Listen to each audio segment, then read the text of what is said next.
So, good morning.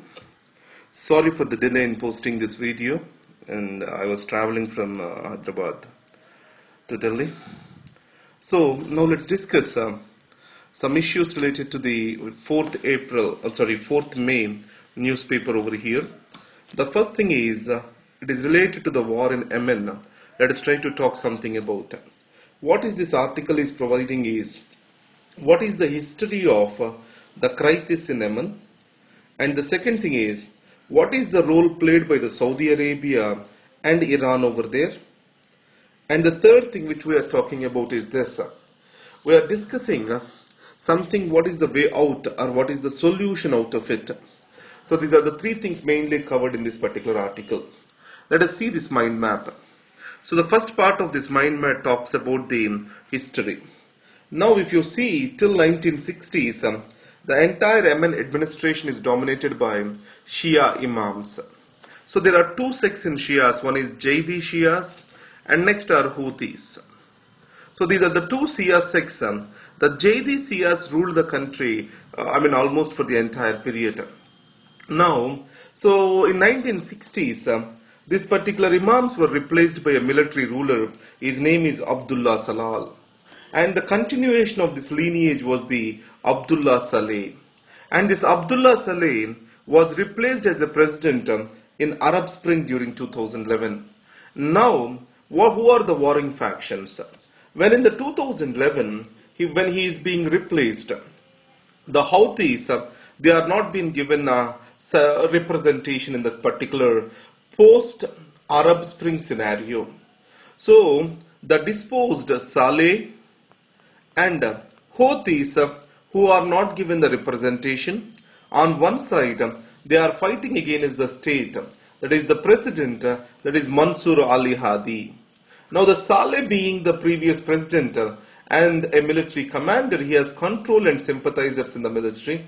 And added to that free weapons which are available in Yemen, they made the Houthis really strong, and because of this, so they are able to capture the capital Sana'a.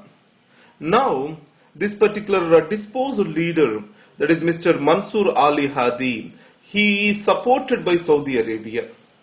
On the other hand, it was accused that Iran is in support of the Houthi Shias, especially the Abdullah Saleh and the Houthi Shias, they are supported by the Iran.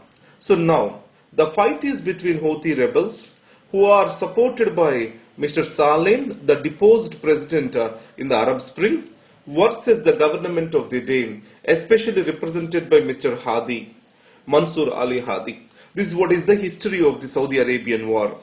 And now let's get into, so what is the response of the Saudi Arabia? So in the Yemen war, Saudi Arabia started Operation Decisive Storm. You know that the Saudi king recently passed away. The son of Salman became the new king, became the defense minister, who is less than 30, and he is very active and confident to go for a war to go for air bombing on the Yemen. And there is a lot of confusion with regard to Saudi establishment. After the Operation Decisive Storm, they declared that there is an end to it, and they started Operation Restore Hope. And even after starting this, immediately they resorted back to the airstrikes. It means that there is a lot of confusion within the Saudi establishment itself. The America is not actually supporting the Saudi on this particular matter. But however, Saudi is able to group all the Sunni countries to support its initiative. That's a positive development. But however, Pakistan did not come into this particular grouping. So that is one thing. Now, what is the way out in this particular scenario? Now the solution, only the solution for this type of crisis, that is national dialogue. Now, how the national dialogue has to be built in? A national dialogue can come up when the common grounds are being established between the people. What are these common grounds which are being established? There is a person by name who is permanent representative of Yemen in the United Nations. He is called Khalid Baha. And this person is appointed by Mr. Hadi as his vice president. And he is an acceptable person both for Houthis and Mr. Hadi. And added to that, there is a peace and partnership agreement between Houthis and Mr. Hadi, which was signed in 2014, and various UN resolutions. All these can create a common ground for dialogue, and ultimately the solution for this particular problem is nothing but dialogue and dialogue. That's what is the thing. Let's see this new article. So there is a foundation called as Daksh Foundation, which is working from Bangalore. It found certain startling facts with regard to the judicial functioning in India. The first thing is, the judiciary, we thought that there are large pending cases is the major issue. Now it is documenting all the details with regard to the case delivery across high courts in India. In this case, what it found is large differences exist among the high courts on the definition of data standards and data management. What does that mean? So there are different standards were used for the compiling of data.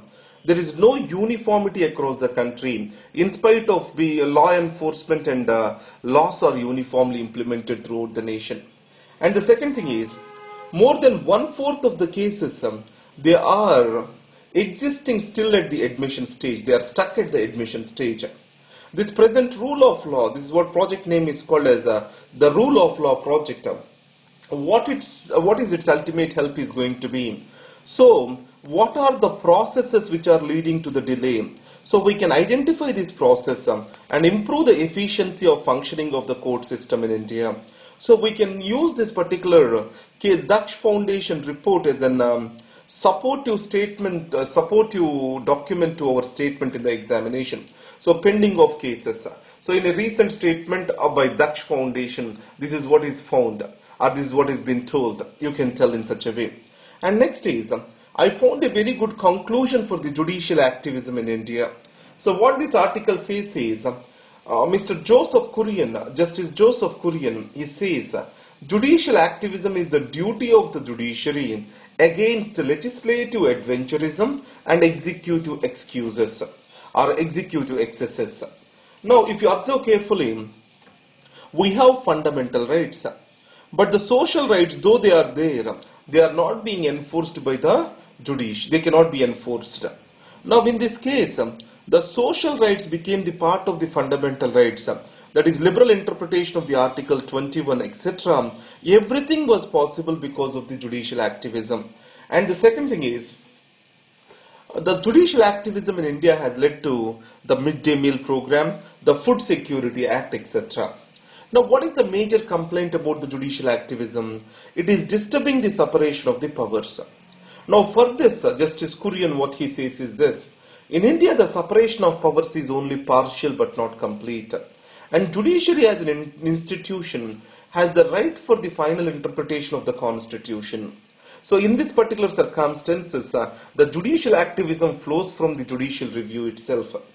And on the other hand, the public interest litigation, so it has a very useful impact on the society with regard to the interpretation of the laws and expanding the rights of the people. So these are the observations made. And next is the gender bias in India. Recently, Ram Dev's Divya Putra Jivak Bij, which has been exposed the son preference in India. Now, because of this, the sex ratio already abysmally low in Haryana, and this particular situation of son preference is making the things much worse.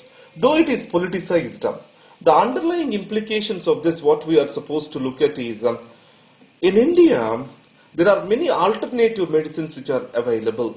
The magical cure which is available in India is thriving due to lack of scientific validity. So we are also dismissing many of the medicines, Ayurvedic, etc., because of the lack of the scientific validity. So in these circumstances, validation of the medicines as like allopathy, that is what is the objective.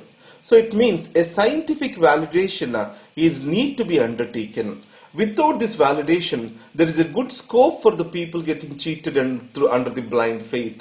So let's let's work on the scientific validation. It is not only significant for building the scientific temper, but also from economic perspective.